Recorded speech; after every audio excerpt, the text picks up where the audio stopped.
أعوذ بالله من الشيطان الرجيم بسم الله الرحمن الرحيم وصلى الله على سيدنا ومولانا محمد وعلى آله وصحبه ومن والاه السلام عليكم ورحمة الله تعالى وبركاته ñoo ngi nuyu mbokk jullit yëpp di leen ñaanal yàlla subhanahu wa taala yàlla nangu ñu suñu koor lépp li ci rëcc rek yàlla subhanahu wa taala jégal ñu ko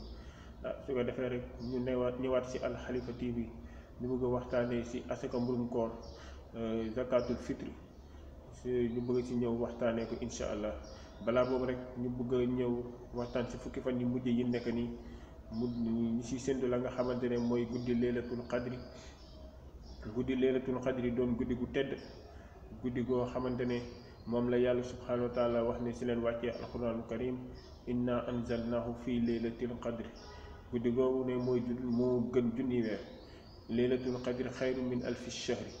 guddi googu ci la malaayika yi di wàcc tanazzalul malaaikatu wa ruuhu fiha waaye nag bi izni rabbihim su ko defee rek guddi yooyu yon ci yàlla Muhammad sallallahu alayhi wa sallam ne ñu moo ngi ci fukki fan yu mujj yi waaye ñu séddu ko ci guddi yu tool yi mooy guddi 21 23 25 27 29 yon sallallahu alayhi wa sallam su ci fukki fan yu mujj yi xaw su duggee rek yonte yàlla sallallahu alayhi wa sallam day gën a takk la nga xamante ne ndiggam gën a sori la nga xamante ne mooy ay soxnam ba pare yee ay njabootam pour ñu taxawee la nga xamante ne mooy guddi laylatul qadri moo tax ñu jëlee suñu yaay Aïcha radiyallahu taala anha mu ne kaana rasulullahi sallallahu alayhi wa sallam yattahidu fi l asri awaaxiri maa laa yattahidu fi xayrihi mu ne yéen sallallahu alayhi wa sallam daana góorgóorlu wala daana farlu ci fukki fan yu mujj yi ci la nga xamante ne daaw ko farlu ci yeneen fan yu dul moom ngir fonk bi mu fonk la nga xamante ne mooy fukki fan yu mujj yi ngir laylatul qadri bi nekk ci biir foofu fukki fan yu mujj yi waaye nag borom xam yu bëri nee na nag guddi 26 27 côté boobu ci la laylatul qadri nekk su ko defee rek ñi ñaan yàlla subhanahu wa taala def ñu tombe la nga xamante ne mooy guddi googu yéen sallallahu alayhi wasallam wax suñu yaay Aïcha laajoon yéen sallallahu alayhi wasallam mu ne ko su ma gisoon ne bés bi dëppoo ndax guddee laylatul qadri lu may ñaan yéen sallallahu alayhi wasallam da ngay wax naan allahumma innaka afuwun tuhibbul afwa fa'fu anni soo ko mënu ci arab sama nekk wax ci olof allahumma naka yow yàlla innaka naka yow afuwun jéggalaa kon nga tuhibbul afwa ku bëgg a jéggale nga fa'fu anni dama ma jéggal waaw ku ko mën tamit noo ko ci wolof su ko defee rek ñu ñaan yàlla nangul ñu ñu ñëw dugg ci la nga xamante ne mooy zakatul fitri mooy asaka mburum koor jëlee ci téere risala mooy samaru daani mu ne zakatul fitri sunnatun waajibatun faradaha rasulullah sallallahu alayhi wa sallam mu ne zakatul fitri asaka mburum koor sunna la waaye nag sunna bu war la waaw mu ne farataal na zakatul fitri rasulullah sallallahu alayhi wa sallam ala kulli kabirin aw sahirin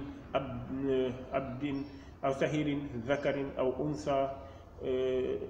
xurrin aw abdin min al muslimina mu ne zakatul fitri yent yàlla sallallahu alayhi wa sallam farataal na ko ci képp gën a xamante ne mag la wala xale wala góor wala jigéen wala gor wala jaam waaye nag day doon jullit nag waaw mu ne nag saa an la an kulli nafsin bakkan bu nekk dañ koy génne la nga xamante ne mooy saa mais saa bi saa in nabi sallallahu alayhi wa sallam waaye saa bi ne day nekk saa bi saa in nabi sallallahu alayhi wa sallam su koy nattale mën neen wax ne comme koo xamante ne bu dee génnee ceeb comme exemple soo jëlee sa loxo koo xam ne loxo guddul lool baaraam wala gàttul lool mu ne kooku bu dee nag loxo yi dafa diggu doomu su boobaa su tubbee ñeenti tubba teg dina tollax la nga xamante ne mooy saa yonent yàlla Muhammad sallallahu alayhi wa sallam moo tax bi nga koy nattalee borom xam-xam yi dem ne ba ne si ñaari kilo la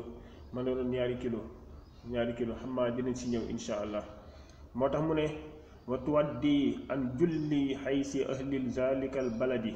mu ne nag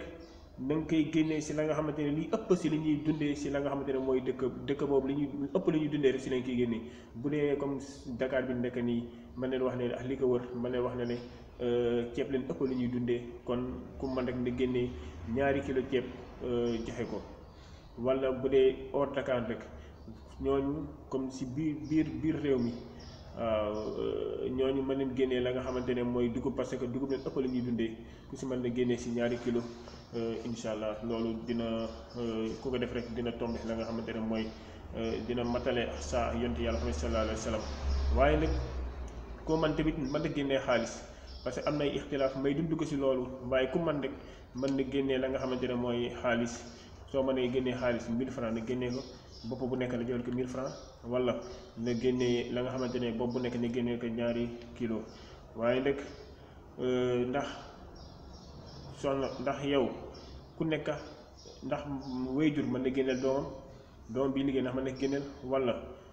doom boo xamante ne sa doom bu jigéen boo xam ne may naka yow yaa am droit pour génnee ko wala jëkkër moo am droit génnee la nga xamante ne mooy soxnam wala ay doomam wala mbindaanam wala leneen incha allah si loolu leen bëgg ñëw mu ne yuxriju anil abdil sayyiduhu mu ne sangam mooy génnee la nga xamante ne mooy jàmm mooy koo xamante ne dafa am jàmm moom kooku mooy génnee la nga xamante ne mooy jàmm. waaye wa sahirul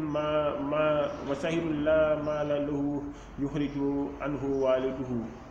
mu ne wayjur mooy génneel ka nga xamante ne mooy doomam boo xamante ne amul xaalis comme sa doom boo xamante ne commencé gul liggéey kooku bu dee amul xaalis rek yow kii di wayjuram yaa ko war a génneel la nga xamante ne mooy asaka murum koor. mu ne yuxrijul rajulun zakatul fitri an kulli muslimin talzamuhu nafaqatuhu mu ne tamit dina ko génnee góor boo xamante ne zakatul fitri si jullit boo xamante ne yow yaa koy dundal yaa méngoo ay mbiram yaa koy dundal waaw kooku xamante ne yow yaa koy dundal kooku yaa ko war a génne la nga xamante mooy zakatul fitri. comme bu dee sa wayjur amuñu doole yaa leen di dundal yow yaa leen war a génnee zakatul fitri. bu dee da nga am mbindaan sa biir kër yaa koy dundal yaa ko war a jox yaa ko war a génnee la nga xamante ne zakatul fitri. soo amee jàmm si biir kër yaa koy war a génnee la nga xamante ne mooy zakatul fitri. waaw moo tax bay rek soo amee sa doom di liggéey moom mooy génneel boppam parce que am na xaalis ku dem bay liggéey kooku am na xaalis comme su boobaa kooku moo war a di génneel la nga xamante mooy zakatul fitri boppam asaka mburum kooram. waaye bu dee nag ka nga xamante ne jigéen boo xamante ne dafa am jëkkër kooku jëkkëram moo koy génnee la nga xamante ne mooy zakatul fitri. waaw jëkkëram moo koy génnee la nga xam ne mooy zakatul fitri. bu dee yow nag ñi ngay gérer ñi ngay dundal yépp comme say doom yoo xam ne liggéeyuñu wala sa doomi jigéen yi sa doomi góor yi ak ña nga xamante ne yaa leen dal la ko jox ñu nekk sa biir kër ne la ñuy dundal ñooñu ñëpp yaa leen war a génne la nga xamante ne mooy zakatul fitri. bopp bu nekk rek na génne ko 2 kilo wala na génneel ko 1000 francs calculer ko joxe ko. waaw mu ne nag kañ leen sopp ñu génnee zakatul fitri. mu ne wa yustahabu ihrajuha ida tala al fajri fi yawmil fitri. mu ne sopp nañ na génnee ko si fajar bi fenkee. waaw fajar bi fenkee yawmal fitri bésu la nga xamante ne mooy bésu korite bés boobu su fajar bi fenkee rek mën na ko génnee. soo ne tamit su ne weeru feeñ si guddi gi mën na génnee waaye nag li ñu ko soppa mooy avant ngay dem jàkka ji avant ngay dem jumaa ji rek ni génnee la nga xamante ne mooy zakat fitri joxe ko. su ko defee rek ñu ñaan yàlla nangul ñu yàlla faj aajo yëpp yàlla defuñu si ñu fekkee ay ati koor gi. wasalaamu aleykum wa rahmatullahi taala wa barakatuhu.